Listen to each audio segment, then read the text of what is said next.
우리 한 절씩 교독합시다.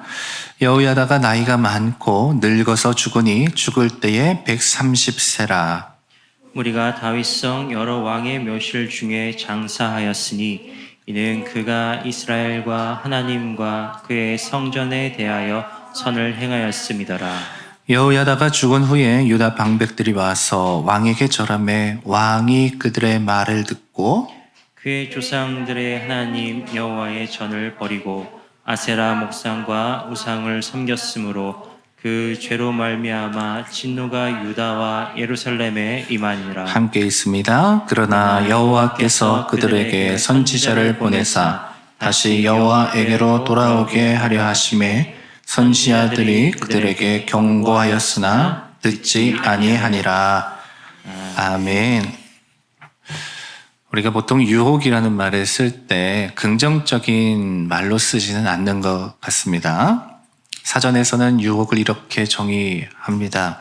꿰어서 정신을 혼미하게 하거나 좋지 아니한 길로 이끈다. 그러니까 유혹받으면 제정신으로 갈 수 없는 길을 가게 된다는 것이죠. 그게 유혹 아니겠습니까? 그러나 유혹에 대해서 말할 때 유혹을 받는 것과 유혹에 넘어지는 것은 좀 구별해야 합니다. 넓은 의미로 봤을 때 유혹을 받지 않는 사람은 아무도 없습니다. 예수님도 광야에서 금식하실 때 마귀에게 시험 받으셨습니다. 유혹받은 거죠. 예수님께 가장 좋은 것, 가장 영광된 것, 가장 끌리는 것으로 유혹하였습니다. 예수님도 유혹했는데 우리라고 유혹받지 않겠습니까? 우리도 좋은 것, 영광된 것, 끌리는 것에 유혹받게 되어 있습니다. 그러나 다 넘어지는 것이냐? 예수님은 넘어지지 아니하시고 승리하셨습니다. 이것은 단지 예수님의 승리가 아니라 예수 그리스도 안에 있는 자들마다 넘어지지 않고 승리하게 하신다라는 것을 보여주신 사건이기도 합니다.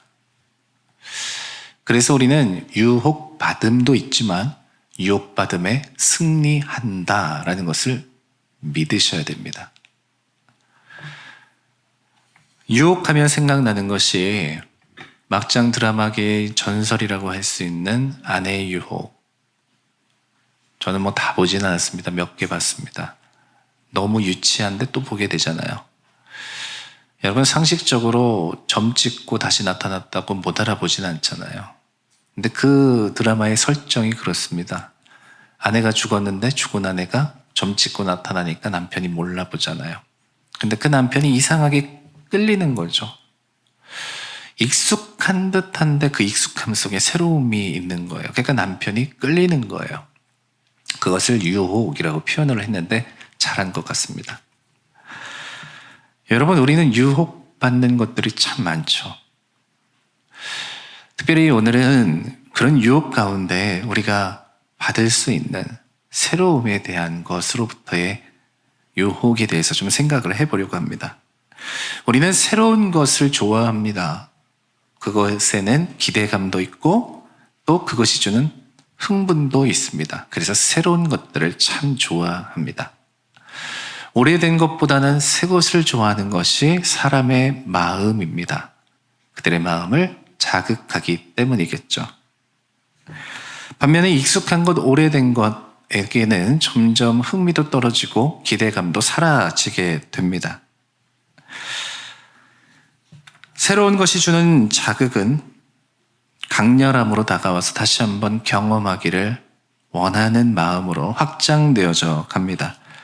그러나 여러분 생각해 보십시오. 그런 마음, 그런 감정들이 얼마나 같습니까? 새로운 것은 곧 익숙한 것으로 바뀌고 익숙한 것은 곧 진부한 것으로 바뀌기 마련 아니겠습니까? 그러면 우리는 어떻게 해야 될까요? 또 다른 새로운 것을 찾아가야 될까요? 또 다른 새로운 것으로 채워 넣어야만 살아갈 수 있을까요? 우리는 새로운 것이 늘 좋다라는 생각을 하고 삽니다. 그러나 여기에는 함정이 있죠. 새로운 것이 좋은 것이 아니라 그 새로운 것에 좋은 것이 들어있어야 좋은 것입니다. 신상이라고 다 좋은 것이 아니라 그 신상이 좋은 이유가 있어야 되는 것입니다. 그런데 우리는 새로운 것에 막연하게 끌릴 때가 있다는 겁니다. 우리는 신앙적으로도 마찬가지입니다. 오늘 그래서 우리는 말씀 가운데서 볼 겁니다. 우리의 인생 가운데 새로움이 시작되었을 때 그곳에 조음이 빠져버린 허상에 대해서 말입니다. 그리고 이런 유혹에 흔들릴 때 우리는 어떻게 해야 될 것인가, 이것도 한번 말씀 가운데서 볼 겁니다. 오늘 말씀의 내용은 요아스 왕에게 일어났던 사건들을 전제로 하고 있습니다. 요아스 왕은 아기였을 때 큰 일을 겪게 됩니다. 거의 죽을 뻔한 고비를 넘기게 되죠. 그 이유는 그의 아버지였던 아하시아 왕이 죽게 되었습니다. 그때 이 요아스의 할머니였던 아달랴가 있었는데, 이 아달랴가 그것을 계기로 왕이 되고 싶어서 다윗의 가문에 있는 모든 씨들을 다 죽이게 됩니다.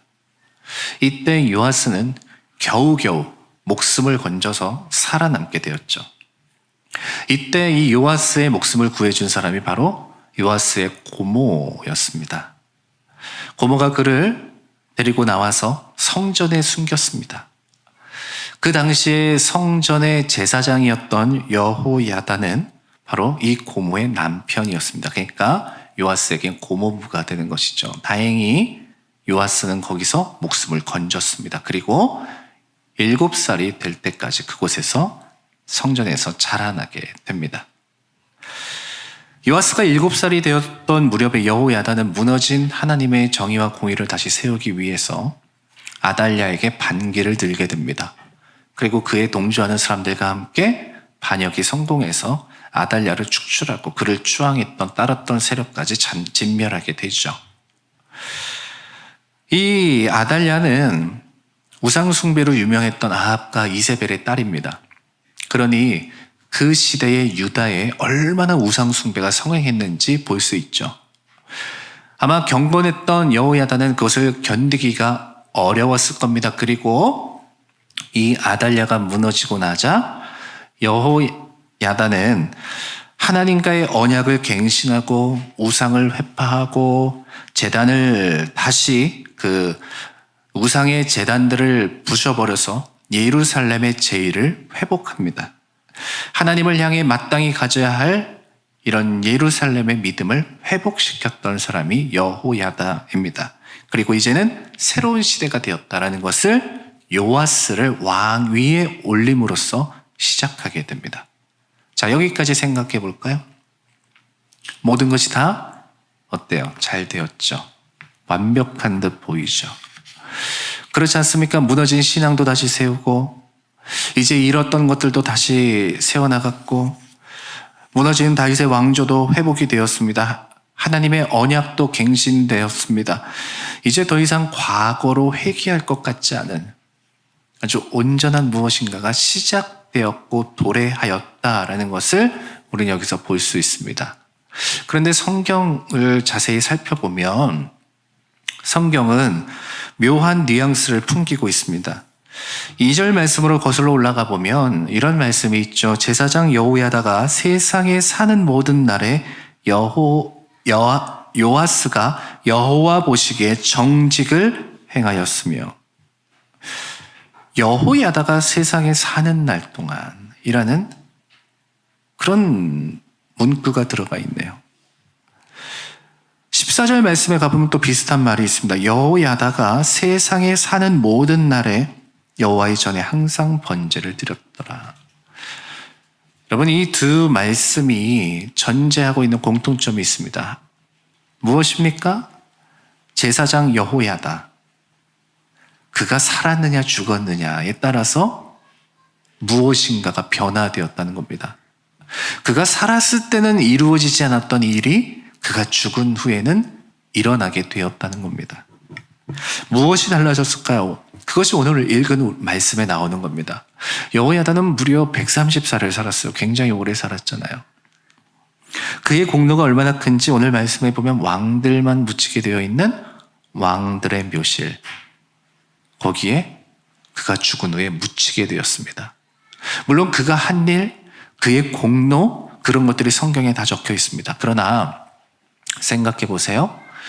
설사 그렇다 한들 왕들이 묻혀야 할 그곳에 제사장이었던 여호야다가 묻혔다.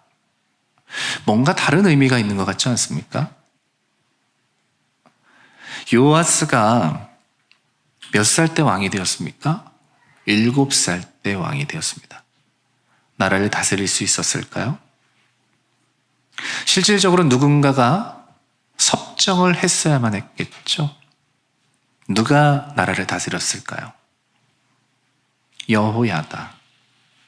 그가 실질적으로 나라를 다스렸던 겁니다. 한번 생각해 보세요. 만약에 내가 요아스입니다. 그러면 제사장이었던 여호야다. 그분은 내가 아기였을 때부터 그의 손에 의해서 자라나게 되었습니다. 그러면 실질적으로는 고모부지만 어떤 마음을 가지고 있을까요? 아버지와 진배 없었을 겁니다. 뿐만 아니라 어릴 때부터 이 여호야다가 나라를 다스렸고 여호야다가 많은 영향력을 끼치고 있었습니다. 자, 이런 상황이었다면 요아스와 고모부였던 여호야다 어떤 관계였을까요? 우리는 요아스가 어떤 마음이었는지 알 도리는 없습니다. 그러나 한번 잘 생각해 보세요. 그의 평생에 자신의 아버지와 같았던 이 여호야다를 사랑하고 그를 존경하며 그가 가르쳐준 이 여호와의 길을 쫓아 살아가는 것을 기뻐했을 수도 있습니다. 그러나 다른 한편에서는 우리는 이런 생각을 해볼 수도 있습니다. 인간이란 존재가 얼마나 악한 존재인가. 혹여나 그는 이 자신이 왕이었지만 왕으로 살아가지 못했던 이 삶이 혹여는 그에게 어려움이 되진 않았을까. 한편으로는 왕의 무덤에 묻힐 정도로 강력한 힘을 가지고 있었던 여호야다 밑에서 억눌린 마음을 가지고 있진 않았을까. 과연 요아스의 마음은 어떠했을까요? 만일 여러분들이 요아스였다면 어떤 마음이었을까요? 다른 것은 모르겠지만 분명 요아스가 왕으로 있으면서도 제사장이었던 여호야다의 눈치를 보았을 겁니다. 그래서 그의 죽음 이전과 이후가 달라지게 되었다라는 것을 성경은 말하고 있죠.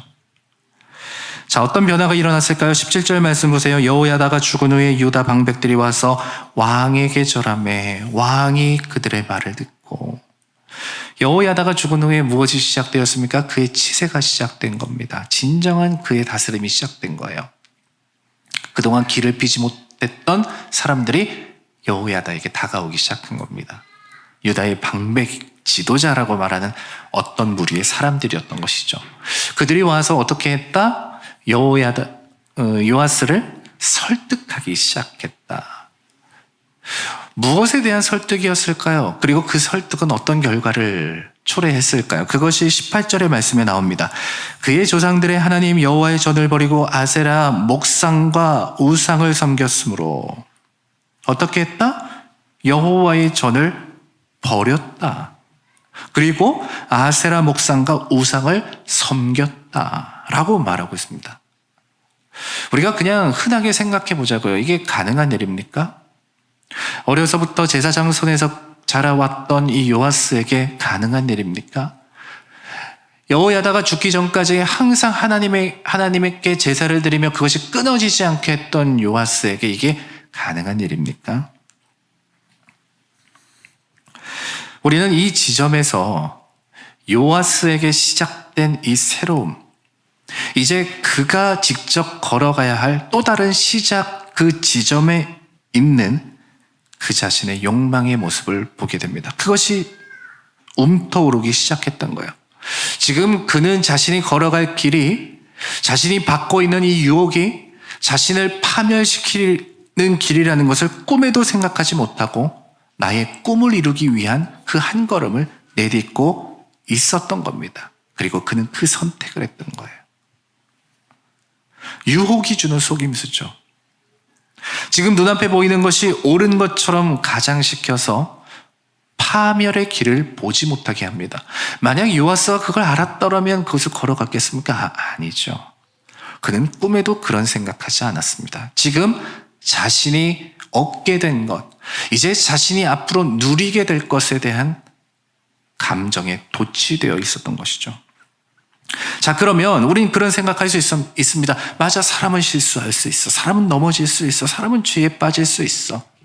그렇죠. 우리도 마찬가지잖아요. 죄에 빠지기도 하고 넘어지기도 하고 실수하기도 하잖아요.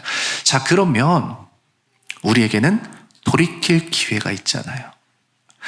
과연 그럼 요아스는 어떻게 했을까? 19절 말씀 보세요. 그러나 여호와께서 그들에게 선지자를 보내사 다시 여호와에게로 돌아오게 하려 하심에 하나님의 마음이 뭐였습니까? 돌아와라. 내가 너를 돌이킬 거야. 이게 하나님의 마음이었다는 거야. 자, 그런데 어떻게 합니까? 선지자들이 그들에게 경고하였으나 듣지 아니하니라. 여러분들에게 일어나는 수많은 일들, 여러분들이 추구하고 바라는 여러분들의 꿈들, 나의 소망, 나의 인생, 그것이 여러분들로 하여금 하나님의 음성의 귀를 기울이게 합니까? 아니면 하나님의 음성의 귀를 닫게 만듭니까? 그것이 유혹이다. 무엇이 되었든 하나님의 말씀으로부터, 하나님의 것으로부터 내 귀를 닫게 만드는 그것이 유혹이다. 그런데 그 당시에는 모르는 것이죠. 왜? 지금 내 앞에 시작된 새로운 것들, 이제 내가 이룰 것들, 내가 소망할 그 모든 것들이 꽃길처럼 보이니까요. 유혹이 제시하는 길들은 항상 그렇습니다. 처음에는 아름답고 넓어 보입니다. 불륜을 저지르는 것을 생각해 보세요. 처음에는 다 그게 사랑이라고 생각할 겁니다. 누구나가 다 그렇게 생각할 겁니다. 마치 온 세상이 우리의 숨겨진 사랑을 축복하는 듯 보일 겁니다. 그리고 아무도 모르는 그 사랑을 즐겨할 겁니다. 어찌 보면 매일같이 보던 풍경도 달라질 겁니다. 세상이 완전히 달라 보일 겁니다. 이제서야 참된 사랑을 찾았다고 온 세상에 사랑을 떳떳하게 드러내고 자랑하고 싶어질 수도 있을 겁니다. 그러나 그들의 사랑은 시간이 지날수록 점점 좁아지게 될 겁니다. 숨길 것들이 늘어나게 될 것이고 피해야 될 사람들이 많아지게 될 겁니다. 설사 그렇게 해서 무엇인가가 이루어졌다라고 생각해 보십시오. 그들의 사랑이 식어갈 즈음, 그들의 마음이 냉담해질 즈음, 그들은 또 다른 의심 속에 휩싸이게 될 겁니다. 또 그러는 거 아니야. 오늘 요아스가 걸어갔던 길들이 꼭 이와 같습니다. 여호야다가 죽은 후에 야, 이제 나는 진정한 왕이야. 이제 새로운 길로 나아갈 수 있어. 그 새로움에 도취되어 있었습니다. 그러자 그 주위에 가득 차 있었던 하나님을 경외하는 사람들을 멀리하기 시작했습니다. 그들은 더 이상 내가 나아가야 하는 길에 도움이 되는 사람처럼 보이지 않았습니다. 오히려 자신을 유혹하고 자신으로 하여금 욕망을 마음껏 발산해도 무방할 것처럼 보이는 이들을 곁에 두게 되었습니다. 결국 그는 어떻게 되었습니까? 여호와께서 그를 돌이키려 하였으나 그는 듣지 아니하였다. 유혹이 그렇다는 거예요. 어느새 돌아보니 하나님으로부터 멀어지게 된 거예요. 그것이 유혹입니다. 우리가 주의해야 되는 것이죠. 그래서 여러분들의 삶에 어떤 모습이 되었든지 간에 그것이 주는 것으로부터의 자극을 즐거워하지 마시고 하나님이 주시는 것, 하나님이 채우시는 것으로부터 참된 기쁨을 경험하기를 소망합니다. 자, 그런 의미에서 오늘 예수 그리스도를 믿으며 살아가는 우리가 반드시 견지해야 될 믿음의 태도 두 가지를 말씀드리려고 합니다. 첫 번째는 그리스도인들에게 유혹은 필연적이라는 겁니다. 유혹이 없다? 나는 하나님을 믿는데 유혹이 없다? 아니요. 그것은 내가 신앙적으로 살아가지 못하고 있다는 겁니다. 믿음으로 살아가는 사람들은 끊임없는 부딪힘이 있습니다. 믿음으로 살아가는 사람들은 하나님께서 하시는 말씀에 귀를 기울입니다. 그러다 보면 부딪히기 마련입니다. 신앙적으로 살아가다 보면 유혹을 느끼게 되고 유혹받고 있음을 알게 됩니다. 또한 예수님도 유혹한 마귀가 우리 또한 유혹하지 않겠습니까? 여러 가지가 있을 겁니다. 그러나 오늘 말씀에 연관시켜서 저는 여러분들에게 이런 말씀을 드리고 싶습니다. 새로움이란 탈을 쓴 유혹을 주의하십시오. 신앙적인 면에서 말씀드리는 겁니다. 앞서서 말씀드렸지만 새롭다고 해서 다 좋은 것이 아니에요. 그 새로움에 무엇이? 온전함이. 신앙도 마찬가지입니다. 믿음도 마찬가지입니다. 모든 것들이 마찬가지입니다. 새롭다고 해서 다 좋은 것이 아니에요. 그 안에 무엇이? 온전함이. 우리는 때때로 새로운 것에 끌릴 때가 있습니다. 새로운 사람, 새로운 교회, 새로운 말씀, 새로운 프로그램. 우리는 새로운 어떤 것들에 끌릴 수 있습니다. 그러나 그 새로운 것에 반드시 답이 있는 것은 아닙니다. 마테를 링크가 지은 파랑새 여러분 읽어보셨을 겁니다. 크리스마스 행복을 찾아 파랑새를 떠났던 치르치르와 미치르에 대한 이야기죠. 온갖 곳을 돌아다녔지만 결국 잠에서 깨어보니 파랑새는 집에 있더라. 그게 그 내용 아니겠습니까? 우물가의 여인은 어디서 예배를 드려야 온전한 예배입니까? 라를 예수님께 묻습니다. 이 말은 어디 가야 답을 찾을 수 있습니까? 라는 질문이었습니다. 그런데 예수님은 뭐라고 말씀하시느냐? 참되게 예배하는 하나님이 찾으시는 자가 되라 라고 말씀하세요. 다른 의미죠. 우리는 어디를 가야 찾을 수 있냐고 생각하는데 주님은 우리에게 말씀하세요. 하나님이 찾으시는 자가 되라. 우리는 무엇인가를 찾아 헤맵니다. 그러나 그 찾아 헤매는 것이 하나님인지 아니면 그저 내 마음을 채워주는 새로움인지를 구별하셔야 됩니다. 신앙적인 것들에 중독된 사람들이 많이 보았습니다. 무엇이 중독입니까? 자극에 대한 내 욕구를 통제하지 못하는 것이 중독입니다. 여러분, 우리는 틀린 말인데, 분명히 성경적이지 않은 말인데 왜 그것에 아멘하게 될까요? 그게 내 마음에, 내 생각에 자극이 될 때 그렇게 되는 겁니다. 중독이 된 사람들의 특징은 의존적이 되어버립니다. 사람을 의존하지 않으면 또 무엇인가 특별한 어떠한 것들이 있다라고 생각하는 사람들에게 의존하고 맹신하게 됩니다. 왜 그런 것일까요? 중독되어진 겁니다. 어떤 이들은 방향을 잃은 열정을 가진 이들이 있습니다. 열심히 하면 다 옳은 거라고 생각합니다. 열정만 있으면 하나님이 하시는 거라고 생각합니다. 그렇지 않습니다. 열정의 방향이 중요합니다. 열정이 옳아야 되는 것입니다. 그렇지 않으면 그것은 그 뜨거움은 사람들을 태워버립니다. 이단적인 것에 끌리는 이유도 있습니다. 왜 그렇습니까? 그것이 나를 자극하기 때문입니다. 그러나 모르핀을 맞았다고 건강해지는 것은 아닙니다. 나를 무디게 만드는 것이죠. 왜 이렇게 되는 것일까요? 하나님의 복음은 내 기대를 채우는 것이 아닙니다. 우리는 예수 그리스도를 통해서 그분 안에서 꿈꾸는 사람들입니다. 내 기대를 채우려면 내 입맛에 맞는 것을 찾아다닐 수밖에 없습니다. 그러나 주님은 우리에게 내 입맛을 찾아다니라 말씀하시지 아니하고 주님께 맞추라라고 말씀하십니다. 주님의 맛이, 주님의 뜻이, 주님의 말씀이 내 맛이 되어질 수 있게 살아가라라고 말합니다. 그러면 하나님이 기뻐하시는 모든 곳에서 하나님의 것들을 기뻐하며 살아가게 된다고 말씀하십니다. 그래서 이와 같이 살아가는 사람들은 주님과 함께 꿈꾸는 사람이 되는 겁니다. 주님이 주시는 꿈을 가진 사람들은 오늘을 묵묵히 견뎌내며 자극이 아니라 하나님이 원하심을 쫓아가게 됩니다.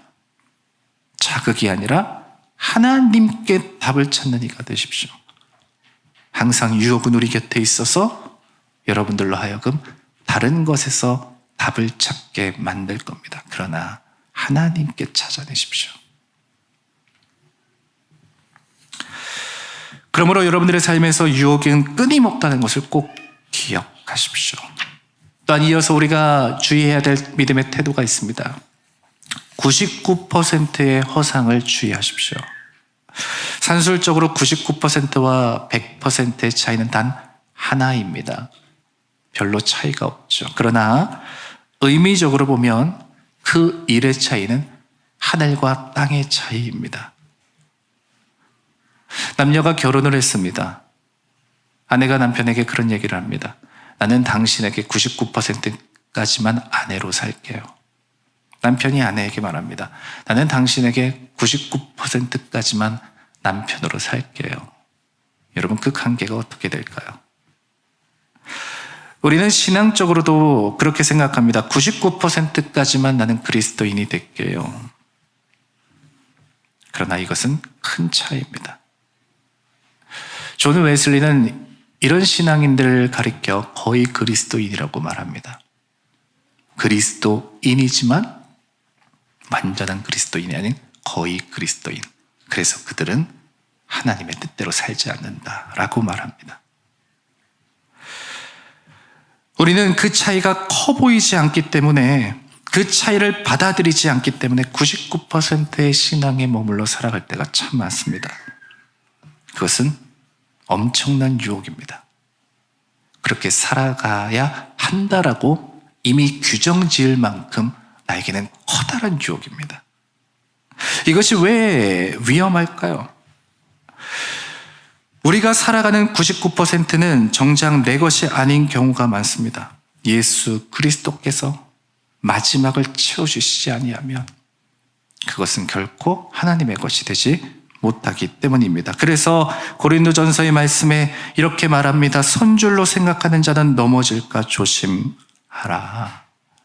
다 된 것 같았던 그때에 너희가 어디에 있는지를 주의하라.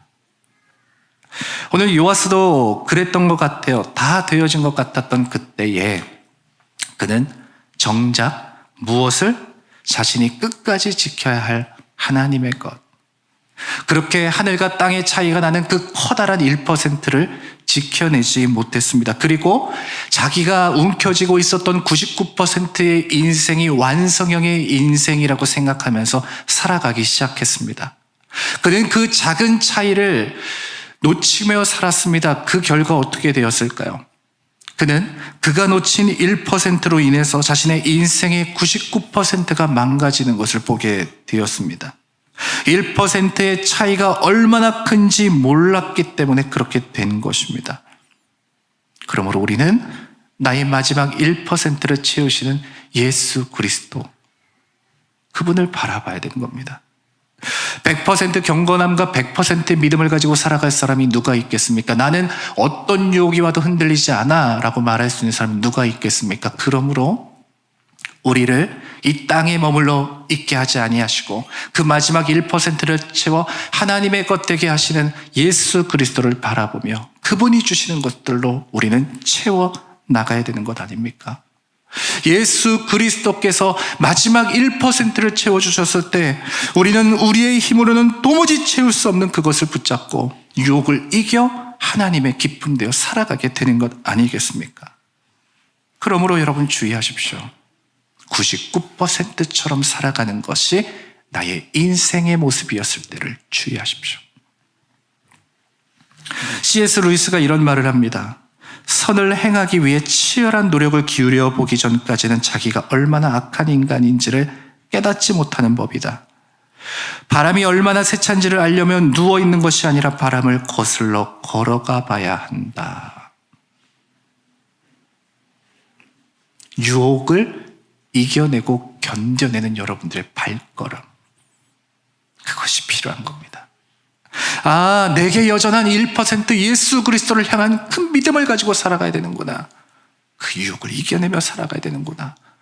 오늘도 그 말씀에 순종하여 걸어나가 그 세찬 바람을 뚫고 나가는 인생이 되어졌을 때 나를 채우시는 하나님의 은혜를 경험하게 되는 것입니다.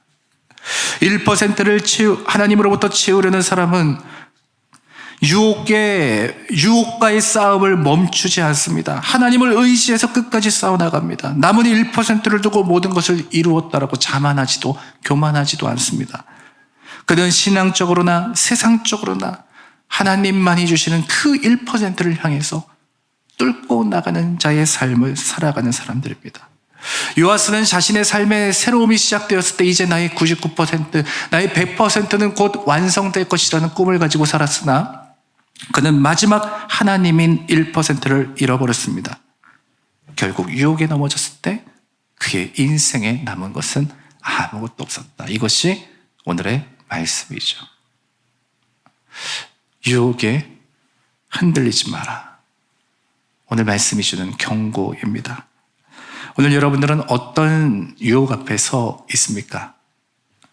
세상 혹은 여러분 자신이 제시하고 있는 그 길은 어떤 길입니까?